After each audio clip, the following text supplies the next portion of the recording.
જય શ્રી વહાણવટી સિકોતર માતાજી મંદિર, આજવા રોડ, વડોદરા।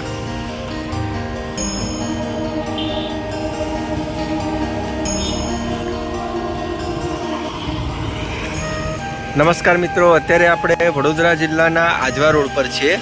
આપણે આ અમદાવાદ વડોદરા નેશનલ હાઈવેથી જે આજવા ચોકડી પડે છે ત્યાંથી આપણે આજવા રોડ મારફતે સીધા જઈએ છીએ કે આગળ ઉમેટા કરીને ગામ આવે છે અને આજવામાં અતાપી વંડરલેન્ડ આવેલો છે। ત્યાં જ પહોંચતા પહેલાં રસ્તામાં અહીંયા આજવા રોડ પર જ એક જય શ્રી વહાણવટી સિકોતર માતાજીનું મંદિર આવેલું છે, રોડ ટચ જ છે। તો આપણે અહીં મંદિરે માં વહાણવટી સિકોતર માતાજીના દર્શન કરીને જઈશું। જય શ્રી મા શ્રી સિકોતર માતાજી। આ પ્રમાણેનું મંદિર છે। મંદિરમાં પ્રવેશતા પહેલાં યજ્ઞ દેખાય છે। શ્રીફળ વધેરવા માટે આ બાજુ બાધા કરેલા મરઘા કે બકરા અહીંયા છોડવાની મનાઈ છે। આરતીનો સમય સવારે 6:30, સાંજે 6:30। જય માતાજી, જય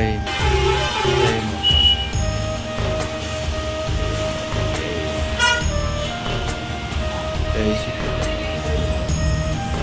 સિકોતર માતાજીના દર્શન કરી આપણે મંદિરની બાજુમાં આવી ગયા છે। અગરબત્તી હવન ફૂલમાં લગાવી દાન પેટીમાં મૂકવું, આ પ્રમાણેનું કંઈક મંદિર છે।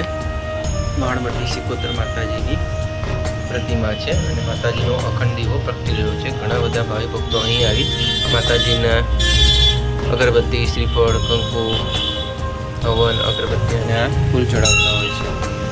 સરસ મજાની એવી જગ્યા છે। નિમેટા ગામ,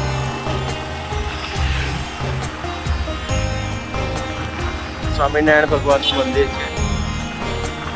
મોસ્ટ ઓફલી આ વિસ્તારને લોકો આજવા નિમેટાથી ઓળખે છે।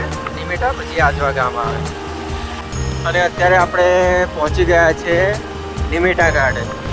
આ સામે આ ગાર્ડન છે, થોડું મોટું વિશાળ ગાર્ડન છે। અહીંયા ગાર્ડન તમને ચા પાણી નાસ્તા પીણાની A to Z દુકાનો પણ જોવા મળશે। આજે રવિવાર હોય, જુઓ તમે, વડોદરા મહાનગરપાલિકા સંચાલિત નિમેટા ગાર્ડન। ઘણા બધા લોકોની ભીડ જોવા મળે છે। 10 રૂપિયા પાર્કની ફી છે અને 10 રૂપિયા વિકલ્પ પાર્કિંગની ફીસ છે। આપણે આજવા પહોંચી ગયા છે। સામે અતાપી વંડરલેન્ડ છે અને અહીંયા અતાપી વંડરલેન્ડ પહેલાં જ અહીંયા એક આ પ્રમાણેનું ગુફા ટાઈપ સ્ટ્રક્ચર છે।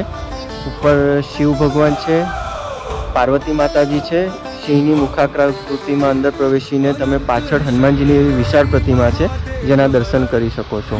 હજી બની રહ્યું છે, આપણે અંદર જઈ જોવાનો ટ્રાય કરીએ।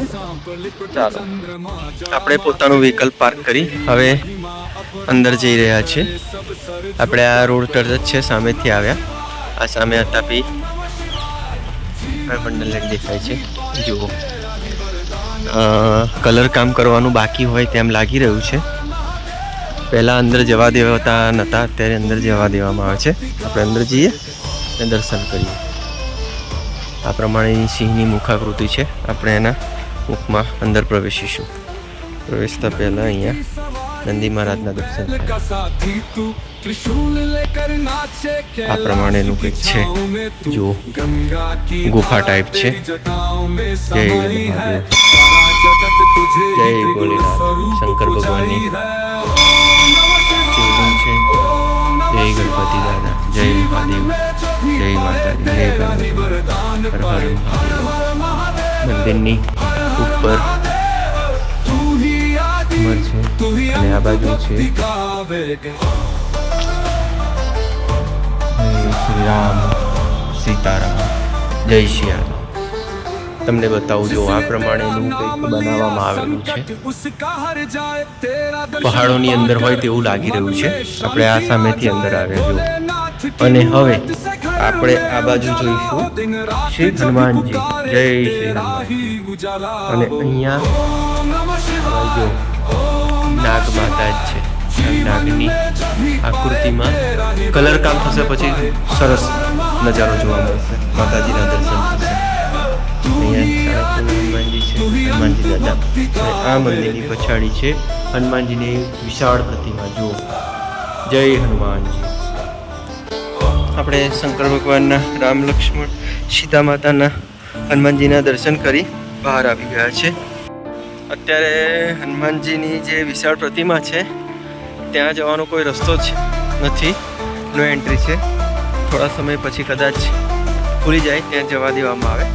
આપણે અહીંયા બહારથી જ આ હનુમાનજીની પ્રતિમાના દર્શન કરી લઈએ. जिसने तेरा नाम लिया संकट उसका हर जाए, तेरा दर्शन पाकर मन में शांति आ जाए. भोलेनाथ की मूर्त से घर में उजाला हो, दिन रात जब भी पुकारे तेरा ही उजाला हो. ओम नमः शिवाय, ओम नमः शिवाय. जीवन में जो भी पाए तेरा ही वरदान पाए. हर हर महादेव, हर हर महादेव. तू ही अंत भक्ति का